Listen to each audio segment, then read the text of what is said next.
you want to take notes, now is the time to bring them out. 7 years ago, we had a theoretical framework on how to make the best shake.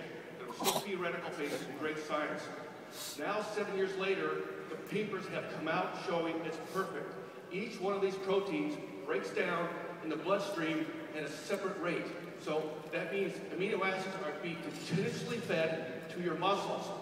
So the muscles don't need to take in sugar, they can take in amino acids. So it's a diet shake, it's a muscle building shake, and it's continuous for 6 hours. And it makes you feel full much longer than any of the competition.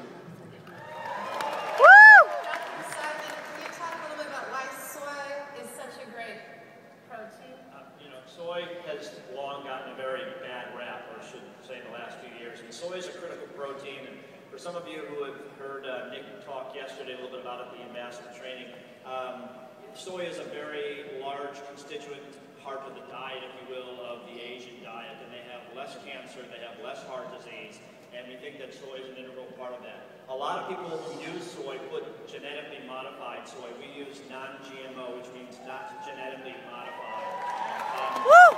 One other concern about the soy that people, it's an amazing protein, it's very well absorbed. People have had issues and say, okay, if I'm a man and I'm using the soy, I'm not going to get man boobs, and the answer is no, you're not. There are phytoestrogens inside soy, like dadsine and genistein are the two primary phytoestrogens that are in soy that kind of get the bad rap. And if you're a woman who, God forbid, had a breast or an ovarian cancer, they say don't have soy.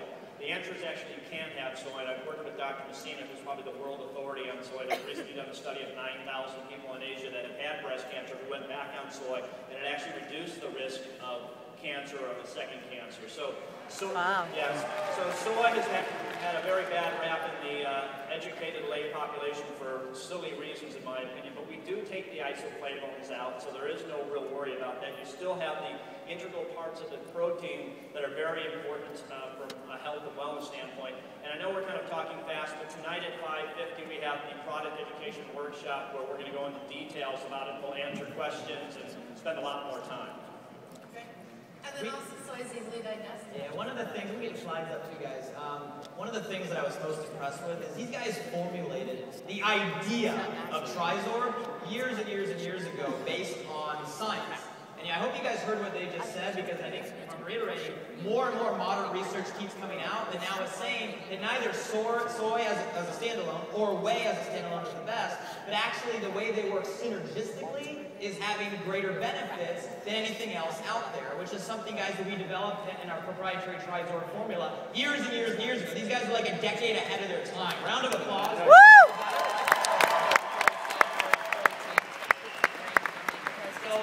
Trizor, we have two different types of whey and one type of soy. You guys talked about soy a little bit. Maybe touch on a couple of key bullet points of the different types of whey. Yeah, now we use two different types of whey. We use a whey concentrate that curbs hunger quickly.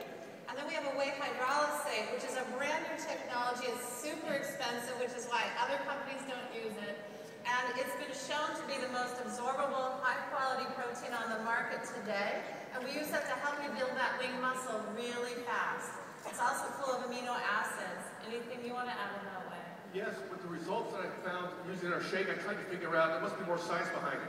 The whey hydrolysate that we use has growth factors and immunoglobulins in there. It's just not whey protein, it's a complete health whey hydrolysate that I didn't realize 5 years ago, but now the research is in, and it's almost like, with your guidance, we saw the future. And we're still ahead of everybody else. Woo! So I know you guys mentioned a little bit on why soy. We get the slides on the screens, guys. So in terms of other benefits, Audrey, I know you wanted to talk about in terms of the soy specifically in our shake. Yeah, soy is an amazing protein because it's easily digested, which is why it's great for kids and adults alike. You'll find soy protein in things like baby food because it's so easily digested, and as we age, it's harder for us to digest it. But there are studies that show soy improves muscle performance. Soy builds lean muscle equal to, if not greater than, whey protein. Soy, studies show, make you smarter. Woo. Which is why I think we have so many great promoters in our company. And soy decreases your risk of certain diseases. Adequate consumption of soy in your diet helps your body lower C-reactive protein, an indicator of inflammation and heart disease.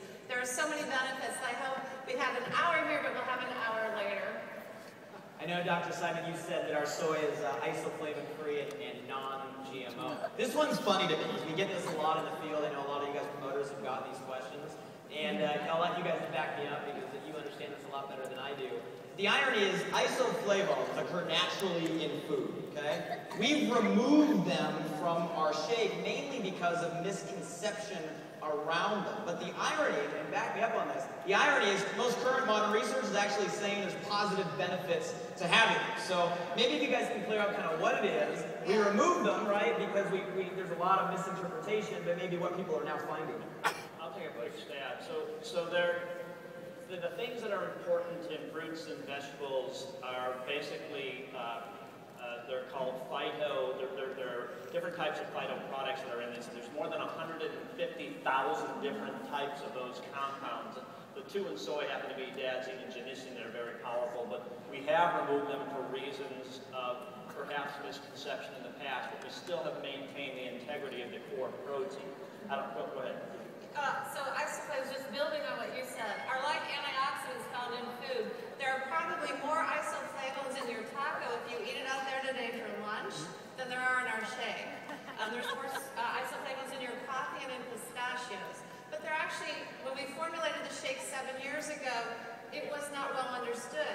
There is research out there showing it's good, and if you Google the American Cancer Society 2012, they've come out in support of isoflavones. So, we removed it because of the controversy, because of the concern, but more and more studies are showing that it's actually beneficial. The other thing that I'll add is that the phytonutrients that we're talking about are not only in the BiPAC and the antioxidant because they're in there, but they're in a lot of the different flavors that we add on to the shake. So, Steve can talk about an hour about this. We'll talk more about it tonight. But the peach and the strawberry and the orange have a whole bunch of phytonutrients that really provide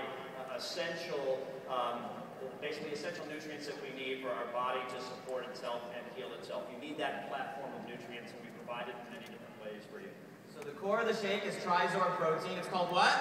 Trizor protein. Right, two different types of whey, one type of soy. They went through the benefits of the whey, some of the benefits of the soy. The soy that we use is a certain type that we remove the isoflavones, even though now they're saying there's positive benefits, but we removed it because of misconception. Here's another question we get a lot, right? I know there's no perfect answer to this, but when it comes to the sweeteners used in the shake, right, and the whole sugar controversy that's going on out there, maybe talk a little bit about why sucralose, why the sweetener we use in our shake. Andre, you're the expert. I know. This is my favorite thing to talk about, and at the product education tonight, I'll go into my full-on blown dissertation on it. But we use sucralose to keep our shake diabetic friendly. We know that diabetes and obesity are linked. There's a lot of studies that show that. There are other sweeteners that people say are low glycemic. Really, they spike hunger, or really, they cause diarrhea, or really, they have other health issues. We don't use sugar because the average person in America is eating too much sugar. Sugar is deadly science. How many pounds of sugar? 56 pounds of sugar a year. The average teenager is eating 4 pounds of sugar a week. And if you talk to any doctor who studies cancer, they tell you to go off of sugar because cancer feeds on sugar. We know that sugar adds to diabetes, to blood pressure, to all kinds of issues. So we don't use sugar for that. Other competitors use sugar. Other competitors use these things that spike hunger.